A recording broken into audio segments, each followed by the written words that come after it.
నమస్తే ఫ్రెండ్స్, నేను మీ Sravani Harsha. Welcome back to our channel. ఇవాళ మన కథ సెలవు. రచించిన వారు హిమబిందు గారు. కథని చివరి వరకు వినండి, నచ్చితే లైక్ చేయండి. ఈ కథ పైన మీ విలువైన స్పందనని కామెంట్ రూపంలో మాకు తెలియజేయండి. కొత్తవారు ఎవరైనా చూస్తున్నట్లయితే మన ఛానల్ని సబ్స్క్రైబ్ చేసుకోండి. ఆ రోజే భారతీదేవి ఇంటికి వస్తుంది. ఆ ఇంట్లో సభ్యులందరి కళ్ళల్లో ఆత్రత, ఆరాటం, ప్రతిక్షణ ఎదురుచూపు. అమ్మ, 11 గంటల తర్వాత అమ్మమ్మ వస్తుందన్నావు, మరి?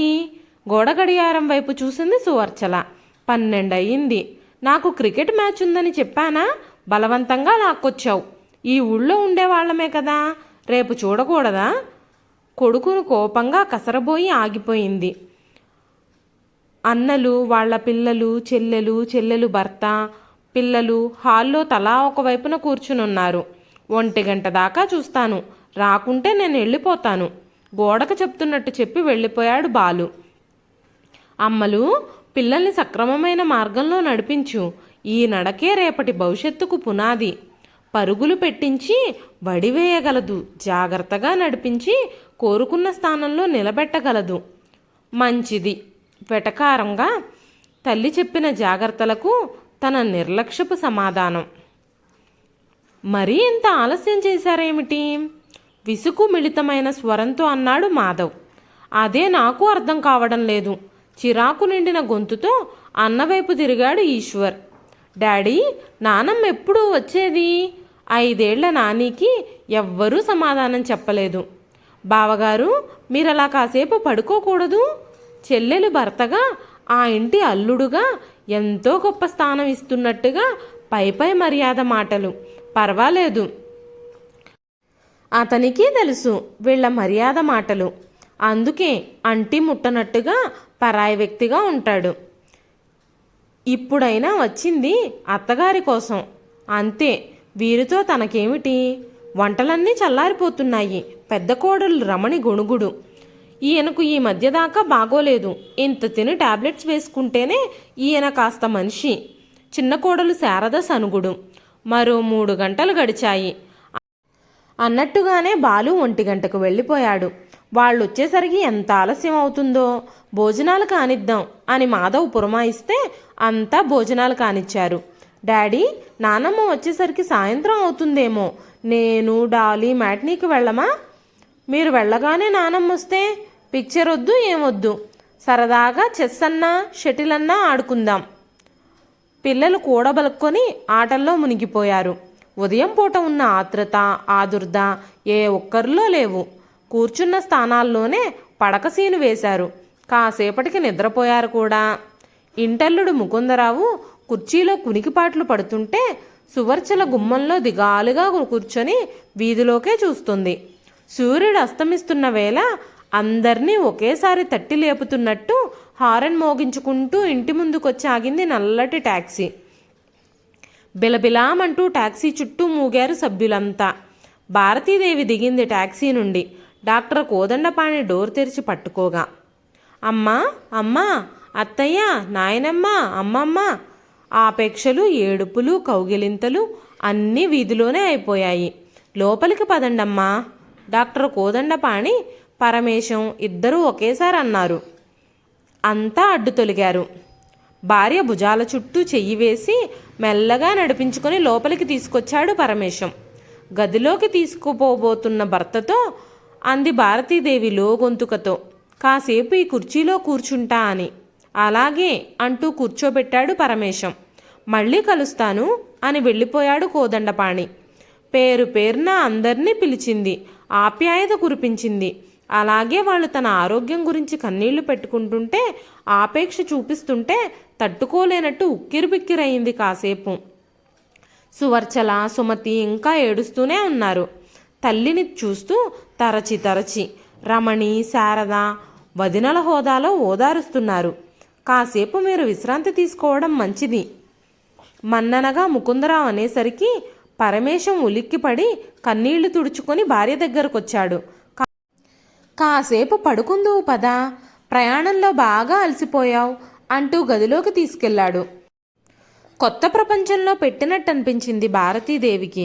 3 నెలలుగా హాస్పిటల్లో నరకంలో ఉన్నట్టుగా ఉంది. కోదండపాణి రికమెండేషన్ మీద ఎంత బాగా చూసినా అక్కడికి ఇక్కడికి తేడా తేడాయే.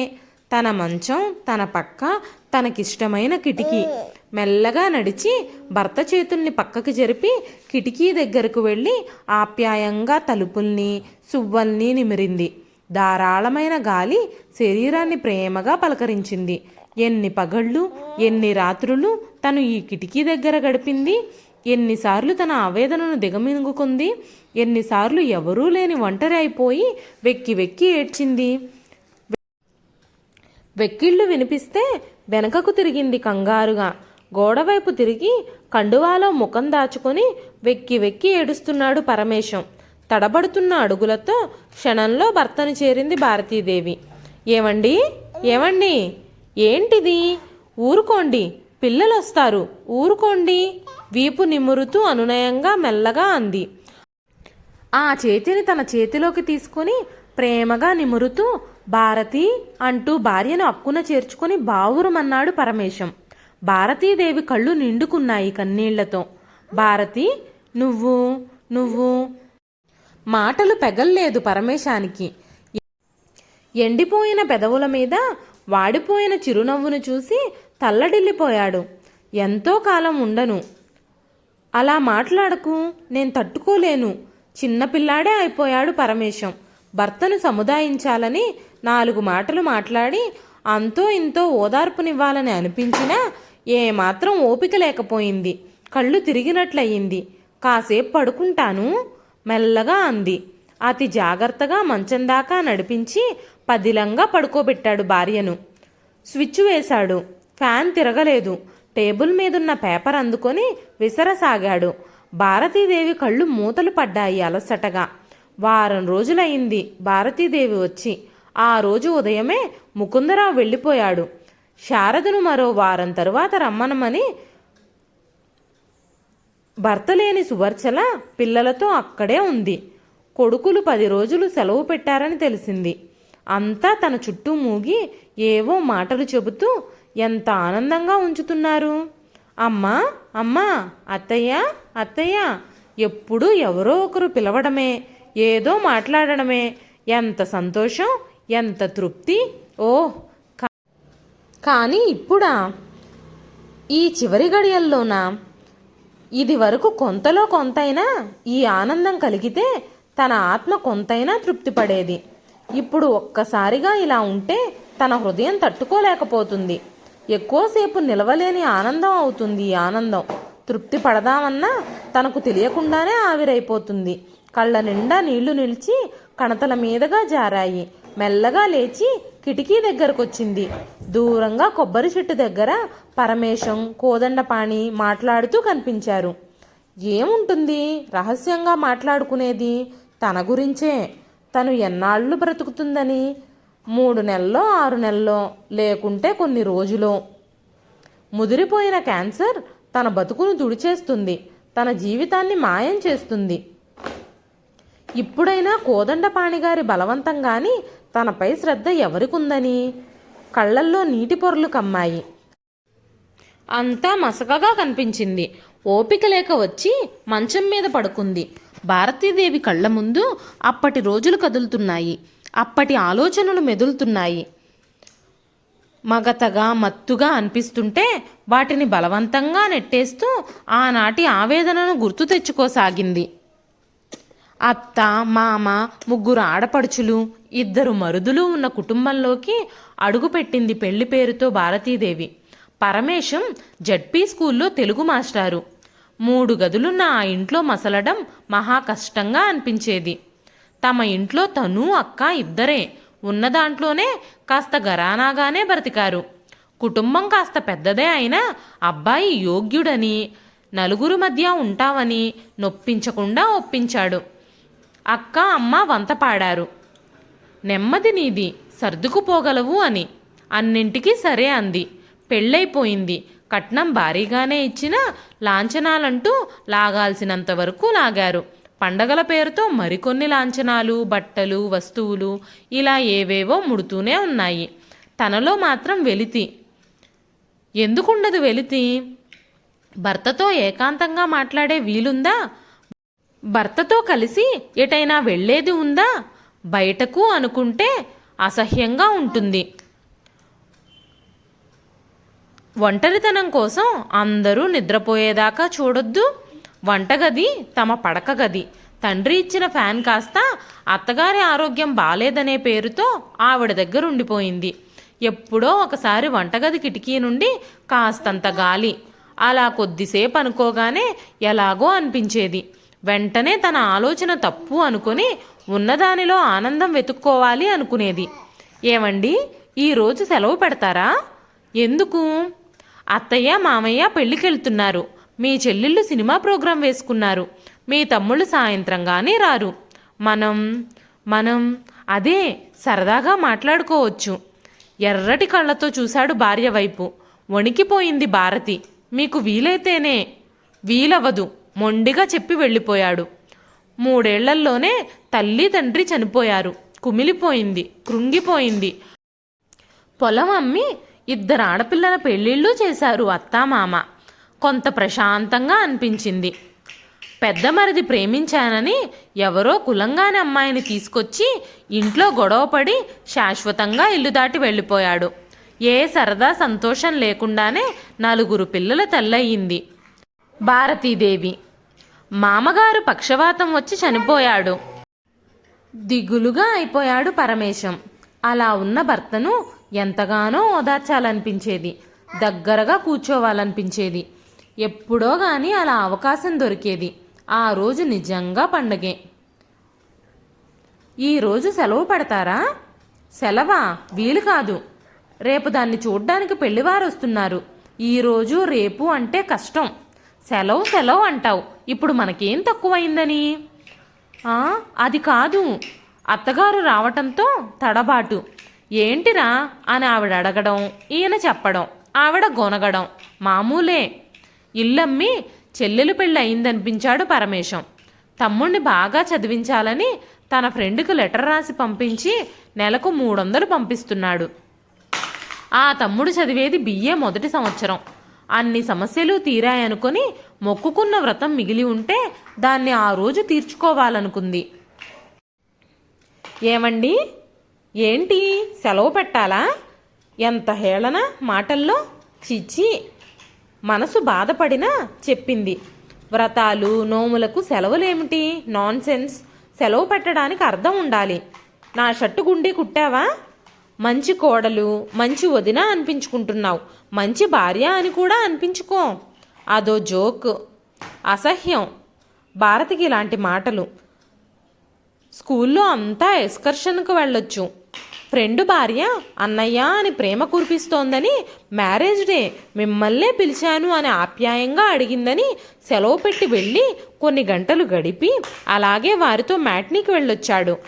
మనసు ఆపుకోలేక అడిగింది, మీతో పాటు నన్ను పిలవచ్చు కదా? వాళ్ళు పిలిచారు. నీకు వీలు కాదని నేనే చెప్పాను. మండిపోయింది భారతీదేవి మనస్సు భర్త సమాధానం విని. అంటే తను ఎప్పుడూ ఇక్కడే ఈ ఇంట్లోనే మగ్గిపోవాలా? భర్తతో పిల్లలతో ఏనాడైనా బయటకు వెళ్ళిందా? ఆడపడుచుల పెళ్ళిళ్ళు, పురుళ్లతో, వచ్చిపోయే బంధువులకు చేస్తున్న మర్యాదలతో ఎంతగానో అలసిపోయింది. ఏ ఒక్కనాడు మనసుకు ఆనందం అనేది కించిత్తు కూడా కలగలేదు. తన భర్త తనని ఎందుకు అర్థం చేసుకోడు? తను ఒక మనిషే అని, మనసుంటుందని, చిన్న చిన్న కోరికలు ఊహలు ఉంటాయని ఆలోచన రాదా? వేరే వ్యక్తులకు ప్రాధాన్యం ఇస్తాడు. అంత మాత్రమైనా తను కాదా? వీళ్ళకేనా బిరుదులు? జీవిత భాగస్వామి అని, అర్ధాంగి అని, సజావుగా నడవాలనుకుంటున్న సంసార రథంలో ఒక చక్రం అని, ఇన్నిన్ని. వాటికి విలువ మాటల వరకేనా? తనే కాదు, ఎంతోమంది భార్యలు ఇలా మనసు పెట్టే బాధకు మెలికలు తిరిగిపోతూ కృంగిపోతున్నారు. చాలామందిని చూసింది, విన్నది. వారి భావన తప్పు అనుకునేది పెళ్లి కాకముందు. తను అనుభవపూర్వకంగా తెలుసుకున్న తరువాత చాలా విషయాల్లో నిజం అనిపించింది. భార్యలో కానరాని అందం బయట స్త్రీలో కనిపిస్తుంది. పరాయి స్త్రీలో ఏ చిన్న గొప్పతనం కనిపించినా దానికి ఎన్నో పొగడ్తలు, ప్రోత్సాహం. ఇంట్లో ఆడది మగ్గిపోతూ ఉండాలి. అసలు మనసనేదే ఉండకూడదు. ఆవిడకు ఏ విషయంలోనూ గుర్తింపు ఉండదు. అందరికీ పనికొచ్చే యంత్రంలాగా పని మాత్రం చెయ్యాలి.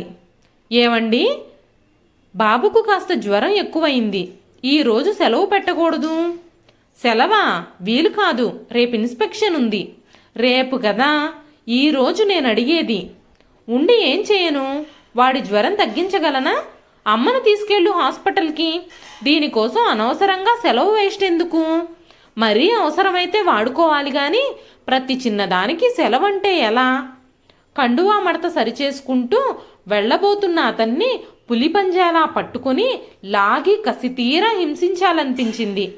బాధను దిగమింగుకుంది. 2 రోజుల్లో జ్వరం తగ్గిపోయింది. రేపు ఊరెళ్తున్నా. దేనికి అడగాలని అనిపించకున్నా అడిగింది. మా ఫ్రెండ్ ఝాన్సీ కొడుకు స్కాలర్షిప్ ఆగిపోయింది. నిన్న సాయంత్రం ఝాన్సీ భర్త బజార్లో కలిసి చెప్పాడు. ఆ విషయంలో కాస్త పైరవీ చెయ్యాలి. లీవ్ లెటర్ రాసిస్తాను, రామారావు గారింటికి పంపించు మాధవ్తో. భారతి సువర్చలని అంతగా పట్టించుకోకపోయినా పర్వాలేదు గాని మాధవ్, ఈశ్వర్ చదువులు జాగ్రత్త. తెల్లవారుజామున సరిగ్గా లెగవడం లేదు నువ్వు. రేపటి నుంచి శ్రద్ధగా లే. ఆవలిస్తూ అటువైపు తిరిగి పడుకున్నాడు పరమేశం. ఇవి ఈ రోజు ఉదయం నుంచి ఇప్పటి వరకు మధ్యకాలంలో తమ మధ్య నడిచిన మాటలు. ఉదయం పేపర్ చూడడం, స్నానం, టిఫిన్ తిని స్కూల్కి వెళ్ళడం, మధ్యాహ్నం వచ్చి అన్నం తిని మళ్ళీ వెళ్ళడం, సాయంత్రం వేళ స్కూల్ అయిపోగానే అందరి సమస్యలు తనవే అయినట్టు తెలుసుకొని చర్చించి ఎప్పటికో ఇంటికి రావడం, తినడం, అలసిపోయానని నిద్రపోవడం. రోజు ఇంతే. ఏనాడు మార్పుండదు. ఇంటి విషయాలు, పిల్లల విషయాలు అన్నీ తనే పట్టించుకోవాలి. అతనికి నచ్చనిది ఏది జరిగినా పూర్తిగా బాధ్యురాలు తనే. అలా సంవత్సరాలు గడిచిపోయాయి. పిల్లల పెళ్ళిళ్ళైపోయాయి. అత్తగారు చనిపోయింది. చిన్న కొడుకు ఉద్యోగరీత్యా దూరంగా వెళ్ళిపోయినా పెద్ద కొడుకు ఈ ఊళ్ళోనే ఉద్యోగం రావటంతో ఇక్కడే ఉంటున్నాడు. భర్త వలన లేని ఆనందం పిల్లల వలనైనా కలుగుతుందనుకున్న ఆశ కాస్త నిరాశగా అయిపోయింది. వారం రోజుల నుంచి జ్వరం వస్తోంది భారతీదేవికి. మెడికల్ షాప్లో జ్వరం కోసం టాబ్లెట్స్ అడిగి తెచ్చారే గాని ఏ ఒక్కరూ హాస్పిటల్కి తీసుకెళ్లాలని అనుకోలేదు. చెప్పలేని నీరసం, మనసు దిగులు, చాలా వరకు మనిషి కృంగిపోయింది.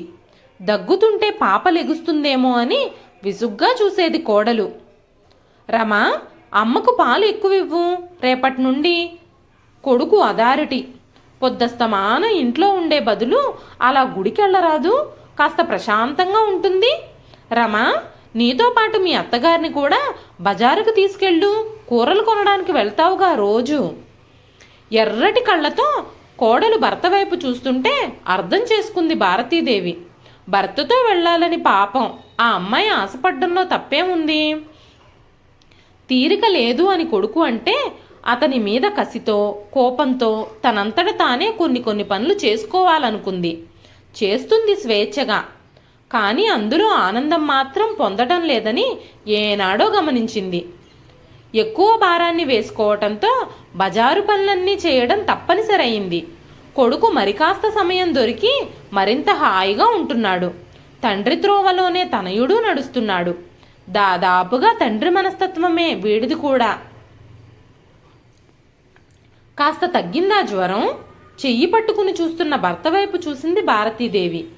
తడి ముఖం మీద వేసుకున్న పౌడరు గోడ కొట్టిన సున్నంలా అంటనట్టుగా కనిపించింది. సెలవు పెడతారా? అడగబోయి మానుకుంది. కాస్త శ్రద్ధగా మందులు వేసుకో. ఆ టానిక్ తాగుతున్నావా? నువ్వు అడ్డం పడ్డావనుకో అంతా ఫినిష్. మేమంతా హాహాకారాలు చెయ్యాలి. నీకో విషయం చెప్పాలనుకుని మర్చిపోయాను. మీ ఇంట్లో అద్దెకుండి చదివాడట కోదండపాణి అని. అతను ఇప్పుడు డాక్టర్గా వచ్చాడు గవర్నమెంట్ హాస్పిటల్కి. నిన్న చిన్న పనుండి వెళ్ళానులే సంతకం కోసం. మన పెళ్ళికి వచ్చాడట. నన్ను బాగానే గుర్తుపట్టాడు. మన ఇంటికోసారి రమ్మన్నాను. అలాంటి వాళ్ళు మనకు దగ్గరగా ఉంటే చాలా అవసరాలు తీరతాయి. వినలేకపోయింది భారతీదేవి. అన్నట్టుగానే వచ్చాడు కోదండపాణి. వెనుకటి విషయాలు గుర్తు చేశాడు. రేపు హాస్పిటల్కి రమ్మనమని చనువుగా కోప్పడ్డాడు. అలా అతను రావడం అలవాటుగా అయ్యింది. హైదరాబాద్ భార్యతో వెళుతున్నానని, భారతీదేవిని అక్కడ తనకు తెలిసిన డాక్టర్ ద్వారా చెకప్ చేయిద్దామని సలహా ఇచ్చాడు పరమేశానికి. వెళ్లేది అతని కారులోనే కనుక వెంటనే సరే అన్నాడు. భారతీదేవి రానంది. కోదండపాణి నచ్చజెప్పాడు. కొడుకు కోడలు కూడా వెళ్ళమన్నారు. తప్పనిసరే వెళ్ళింది. ఏదో మామూలు చెకప్ అనుకున్న వారికి పిడుగుపాటు వార్త తెలిసింది. భారతీదేవికి క్యాన్సర్ అని, బాగా ముదిరిపోయింది అని. కొడుకులు కోడళ్ళు కూతుళ్ళు అల్లుడు అందరి పిల్లలు ఆబగా వచ్చేశారు, ఏడ్చారు. భారతీదేవికి కంటికి చుక్క కూడా రాలేదు. నిర్లిప్తంగా అయింది ఆవిడ మనస్సు. ఎప్పటికైనా పోవలసిందాన్నే కదా, అయినా నాకేం లోటుందని హాయిగా వెళ్ళిపోతాను, బాధపడకండి అంటూ ఓదార్చింది. 2 రోజులుండి అంతా వెళ్ళిపోయారు. కొన్ని నెలల ట్రీట్మెంట్ కోసం కోదండపాణి సలహా మీద అక్కడే ఉంచాడు పరమేశం భార్యని. పరమేశం గారు, భారతీదేవి బ్రతుకుతుందన్న ఆశతో కాదు ఇక్కడ ఉంచుతుంది. కొంతకాలమైనా ఆవిడ జీవితాన్ని పొడిగించుదామని. భారతి చివరి రోజుల్లో ఉంది. ఆవిడకు ప్రశాంతత, తృప్తి కలిగించండి, సంతోషంగా ఉంచండి. ఆవిడ కోరికలు ఏమైనా ఉంటే తీర్చండి. చెబుతున్నది విని కూలబడిపోయాడు పరమేశం. చాలాసేపు పరమేశాన్ని ఓదార్చాడు కోదండపాణి. కోదండపాణి అత్తగారింట్లోనే పరమేశం ఉండటం, ఆ ఇంటి వారంతా ఎంతో ఆప్యాయత చూపించారు. భారతీదేవి పరమేశాన్ని తమ సొంత వ్యక్తుల్లా భావించారు. ఇంటికి హాస్పిటల్కి తిరుగుతూ రోజులు గడపసాగారు వాళ్ళు. మదన్, ఈశ్వర్ మధ్యలో 2 సార్లు వచ్చి వెళ్లారు. 2 నెలలు గడిచాయి. మధ్య మధ్య కోదండపాణి వచ్చి వెళుతున్నాడు. భారతీదేవి మాట్లాడడం అసలే అంతంత మాత్రం. ఇప్పుడు మరీ మౌనంగా అయిపోయింది. పరమేశంలో మార్పు వచ్చింది. స్కూలుకు సెలవు పెట్టేశాడు. ఎక్కువ సమయం భార్య దగ్గర గడుపుతున్నాడు. ఏవో ప్రశ్నలు వేసి ఏ సమాధానం రాక కన్నీళ్లు కూడా పెట్టుకుంటున్నాడు. భారతీదేవి మనస్సు ఏదో ఒక్క క్షణంలో భర్తను అలా చూసి చివుక్కుమన్నా హృదయం స్పందించడం మానివేయటంతో నిర్లిప్తంగా చూడ్డం తప్ప ఒక్క మాట కూడా మాట్లాడలేకపోయింది. అడగలేక అడిగాడు పరమేశం ఒకరోజు, భారతి, నీకు కోరికలేమన్నా? ఎలా అడగాలో తోచక ఆగిపోయాడు. నవ్వింది భారతి అలసటగా. కోరికలా? నాకా? ఏమిటి ఇంత శ్రద్ధ? చివరి రోజులనా? ఒక్కొక్క మాట ఒక్కో తుపాకీ గుండులా అతని హృదయాన్ని తాకింది. అయినా మీరిక్కడ ఎందుకుంటున్నారో నాకు అర్థం కావడం లేదు. మీకు ఎన్ని సెలవులు వృధా అవుతున్నాయి? అవసరానికి వాడుకోవాలి గాని అనవసరంగా ఎందుకు? నేను ఎలాగూ బ్రతకను. ఎప్పుడో కాదు, త్వరలోనే రాలిపోయే ఆకులా ఉన్నాను. నా కోసం ఎందుకు వృధాగా సెలవులు ఖర్చు చేస్తారు? ఉంచుకోండి, ముందు ముందు ముఖ్యమైన వాటికి ఉపయోగపడతాయి. భారతి, అలా మాట్లాడకు. దోసిట్లో ముఖం దాచుకున్నాడు పరమేశం. కదిలి ఏడ్చాడు. కుమిలి ఏడ్చాడు. మీరేడుస్తున్నారా? మీ హృదయం పాషాణం కదా, దానిలో చలనమా? ఏంటి విచిత్రం? అంది భారతి. ఆవిడ మీద వాలిపోయి వెక్కి ఏడ్చాడు. ఏ స్పందన లేకుండా జీవం లేనట్లుగా అలాగే పడుకుంది. నిజం చెబుతున్నాను, మీరిక్కడ ఉండటం నాకు ఏమాత్రం ఇష్టం లేదు. కానీ నలుగురు కోసం చివరి రోజుల్లో కూడా మనసుకు ఇష్టం లేకపోయినా బలవంతంగా భరిస్తున్నాను. మిమ్మల్ని మరీ అడుగుతున్నాను, మీరు వెళ్ళిపోండి. అదే నా కోరిక. భారతి, అలా అనకు. నన్ను క్షమించు. నిన్ను చాలా బాధ పెట్టాను. కాదు, చిత్రవద చేశాను. ప్రతి క్షణం హింసించాను. ఏనాడు మీ వల్ల ఆనందం పొందలేకపోయాను. ఇక దీనికి భార్యాభర్తల సంబంధం ఏమిటి? ఆ బంధంలో అర్థం ఏమిటి? చూసేవారి దృష్టిలో మనం భార్యాభర్తలం. నా దృష్టిలో భర్తగా స్థానం పొందలేకపోయారు. పరిచయస్తులు, పరాయి వ్యక్తుల మాత్రంగానైనా మీరు ఉండలేకపోయారు. నన్ను ఒక వస్తువుగా భావించారే తప్ప మనిషిగా ఏనాడూ చూడలేదు. కాదు భారతి, అలా కాదు. మిమ్మల్ని మీరు సమర్థించుకోకండి. మీ ఇంటికి వచ్చాను. బాధ్యతలు నెరవేర్చాను, పిల్లల్ని తీర్చిదిద్దాను. సంసారానికి, ముఖ్యంగా మీకు నేను చేయాల్సిందంతా చేశాను. మీరు ఏ అనుభూతులు లేని జీవితంలో నన్నుంచారు. మనసులో ఆనందం, వేదనని చెప్పుకోగలిగేది ఒక్క భర్తతోనే. కంచే చేను మేస్తే సామెతగా ఏ ఆనందం ఇవ్వకపోగా ప్రతి క్షణం మనసును వేదనకు గురి చేస్తే నేను ఎవరికి చెప్పుకోవాలి? ఏ సరదా లేదు, ఏ సంతోషమూ లేదు. నిస్సారంగా గడిపాను జీవితం అంతా. నాకంటే, పిల్లల కంటే మీకు బయటవారు ముఖ్యమయ్యారు. బయటవారి పొగడ్తలు మీకు కావాలి. మనుషుల మధ్య పలుకుబడి, హోదా మీకు కావాలి. 10 మంది మిమ్మల్ని గుర్తించాలనే తాపత్రయం ఉన్న వ్యక్తి మీరు. అందుకే ఇంట్లో వ్యక్తులకు ప్రాధాన్యం లేకుండా పోయింది. పిల్లల్ని తండ్రిగా మీరు పట్టించుకోకపోయినా నేను పట్టించుకున్నాను. మరి నా గురించి నా మంచి చెడ్డలు ఆలోచించాల్సిన వ్యక్తి ఎవరు? మీరు. అదే నాకు పూర్తిగా కరువైపోయింది. మోయలేని భారాన్ని మోస్తూ ఈడ్చుకుంటూ వచ్చాను సంసారాన్ని. నాకు చెయ్యి విరిగితే జాగ్రత్తగా ఉండొచ్చు కదా. 5 వారాలు కట్టుతో తిరుగుతుంటావేమో, అది అతుకుతుందో లేదో, లేనిపోని చికాకైంది అని విసుక్కున్నారు. నీరసంతో కళ్ళు తిరిగి పడిపోయిందని, జ్వరం వస్తుందని తెలుసుకుని కూడా సానుభూతి చూపించలేకపోయారు. ఎక్స్రే కోసం ఎంతగా విసుక్కున్నారు. అనవసరపు ఖర్చు అని మిమ్మల్ని రమ్మంటే అంతెత్తున ఎగిరారు. ఇంట్లో ఉన్నవారు చాలరా అని. పిల్లలకు బాగోలేకుంటే నాకు భయం వేసి సెలవు పెట్టమంటే విసుక్కున్నారు. ఈరోజు సెలవు పెట్టండి, సరదాగా ఎటైనా వెళదామంటే హేళన చేశారు. ఎవ్వరూ ఇంట్లో ఉండడం లేదు, సెలవు పెట్టండి, సరదాగా ఉందామంటే వ్యంగ్యంగా మాట్లాడారు. జ్వరంతో మగ్గిపోతున్న నన్ను వదిలి ఊళ్ళో వాళ్ల పైరవీలు. ఇలా ఎన్నని అన్నీ మీకు తెలుసు. ఎన్నో చెప్పలేను, ఓపిక లేదు. అన్ని బాధ్యతలు తీరాయనుకొని ఇక నుండైనా ఆనందంగా గడుపుదామని మనసు ఆరాటపడుతుంటే మీకు తెలిపితే ఇంకా మనం చిన్నపిల్లలమా అన్నారా? సరదా సంతోషాలకు కూడా పరిమితి ఉంటుందా? నా మనసు పూర్తిగా నలిగిపోయింది. ఇప్పుడు నాకున్న కోరికల్లా ఒక్కటే. పరమేశం నీరసించిన కళ్ళలో కాస్త వెలుగొచ్చింది. మీ పిల్లలు మీ త్రోవలోనే నడుస్తున్నారు. చిన్నవాడు కొంత నయం అనుకున్నా గాని కాదు. రమణి, శారద మరో భారతిలా కాకుండా చూడండి. ఇప్పుడు నా ఘోష వింటున్నారు. ఇదే వారికి కలగనియొద్దని వారితో చెప్పండి. మీ మార్గం తప్పని వారికి తెలియజేయండి. చివరి గడియల్లో మనసు తెలుసుకుంటే మిగిలేది ఆవేదనే అని చెప్పండి.